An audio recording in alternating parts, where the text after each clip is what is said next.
मेरे मदीनाबाद 3 नंबर का मैं रहायशी हाँ। शेखपुरा रोड के उत्ते मेरी पैप फैक्ट्री है सीवरेज के पाइपों की। ठीक है, मैं सुबह 9 बजे तो शाम 7 बजे तक उत्थे ही होंदा। उस तो बाद मैं घर होंदा। जे किसी भरा ने मिलना हो मेरे काम ते आ मिल सकता है। फ़ोन नंबर मेरा 0324 00 46 215। मेरे गुरदे दे विच 4 पत्थरियां सी, 2 सज्जी साइड ते 2 खब्बी साइड ते। एक 16 mm दी सी, एक 10 mm दी सी, 2 5-5 mm दियां सीगियां। मुहल्ले दे विच एक खाला रहिंदी है, उन्होंने थानू दस्सिया वे कि फलानी जगह दे उत्ते दरूद माले तो उत्थों जाके तुसी दम करवाओ तो इंशाल्लाह ठीक हो जाओगे। लेकिन असी जिहड़ा वे मेरे दर्द इन्नी कुछ हुंदी सी कि मैं दिहाड़ी दे विच टोरा डोज दे 8-8 टीके लवांदा रहा। रात 3 बजे उठ के जनरल हस्पताल चों टीका लवा के आके ज़मीन के उत्ते लेटदा हुंदा सीगा, टक्करां मारदा सा जो दर्द मेरे हुंदी सी। ते मेरी वालदा, मेरे वालद, मेरे भैन भरा रोंदे सीगे। ते मैं आकार थक हार के कहा कि अम्मा मैं ऑपरेशन करवाना है। ऑपरेशन वास्ते जनरल दे विच नैशनल हॉस्पिटल और रियाज हॉस्पिटल लसानी पुली के उत्ते गए हैं। उन्होंने 2,80,000 रियाज हॉस्पिटल वाले ने मंगया तो 2.5 लाख रुपया इन्होंने मंगया वे नैशनल हॉस्पिटल वाले ने।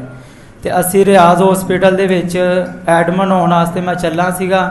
तो फिर मेरी अम्मा ने कहा कि तू पुत एक बारी दम करवा ला, ऑपरेशन तो शायद बच जाए।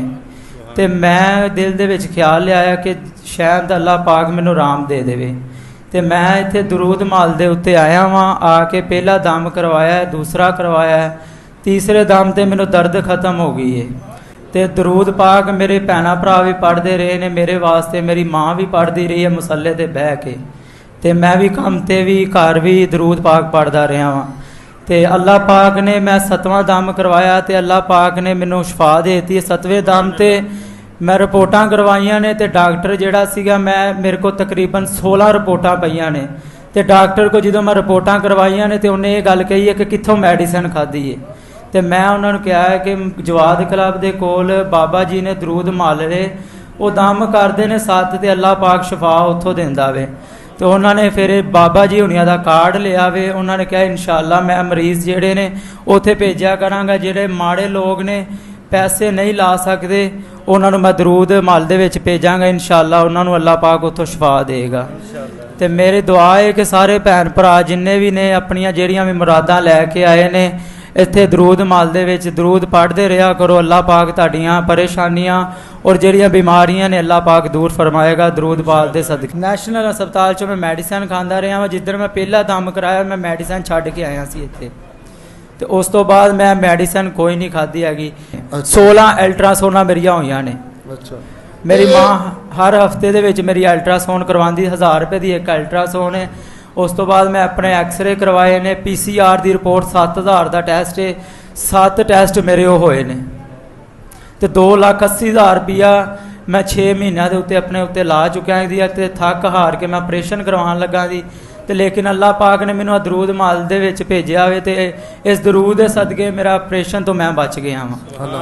अच्छा, 2,80,000 रुपया 6 महीने ला चुके? हाँ जी, मैं मैडिसन खाधी। अच्छा, फैसलाबाद तो अलावा भी किसी शहर च गए तुसीं इलाज वास्ते? मैं जिन्हों मेरी अम्मा ने जिहड़े बंदे ने कहा कि फलानी जगह चले जा, उत्थे बड़ा करनी वाला बाबा वे, वो पत्थरी का दम करता है। दम नाल पहले दम च पत्थरी निकल जाती है। मैं लाहौर गया वहाँ, गोजरे भी गया, समुंदरी गया वहाँ।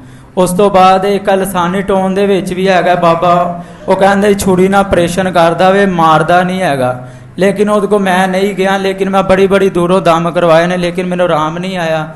लेकिन अब बाबा जी को आए हैं, इन्होंने दरूद पढ़ने वास्ते दस्या वे, अल्लाह पाक ने शफा दी। मैं लाहौर में दम करवाने के लिए गया हूँ। उन्होंने कहा कि कोई चीज़ें मंगवानी है तोलों में, तो 6-7 हज़ार रुपया खर्चा आएगा।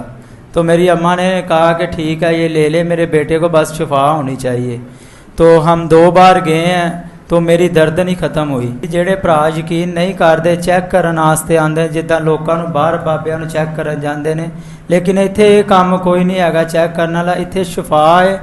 अपना यकीन बन के आओ, अपने दिल नूं मजबूत करके आओ कि असी चैक नहीं करन जाना बाबिया नूं, असी इत्थे इस दर ते आए हैं, इस दर तो कुछ ना कुछ लैके जावांगे। तो जदों बंदा दिल दे विच ये आस रख के आंदा वे, ਭਾਵੇਂ ਉਹ ਬਾਬੇ ਦੇ ਵਿੱਚ ਕੁਛ ਵੀ ਨਾ ਹੋਵੇ ਤੇ ਅੱਲਾਹ ਪਾਕ ਉਹਨੂੰ ਲਾ ਸ਼ਿਫਾ ਔਰ ਰੰਗ ਦਿੰਦਾ ਵੇ।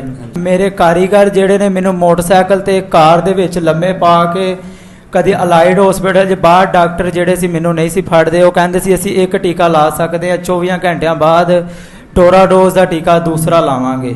ਲੇਕਿਨ ਮੈਂ ਇੱਕ ਡਾਕਟਰ ਕੋ ਜਾਣਾ ਮੁੜ ਕੇ ਦੂਸਰੇ ਕੋ ਜਾਣਾ, ਇਸ ਤਰ੍ਹਾਂ ਹੀ ਮੈਂ ਸਾਰੀ ਦਿਹਾੜੀ ਟੀਕੇ ਲਗਵਾਉਂਦਾ ਰਹਿੰਦਾ ਸੀ। ਰਾਤ ਨੂੰ 3-3 ਵਜੇ ਉੱਠ ਕੇ ਮੈਂ ਜਨਰਲ ਹਸਪਤਾਲ 'ਚੋਂ ਟੀਕੇ ਲਗਵਾਉਂਦਾ ਰਿਹਾ।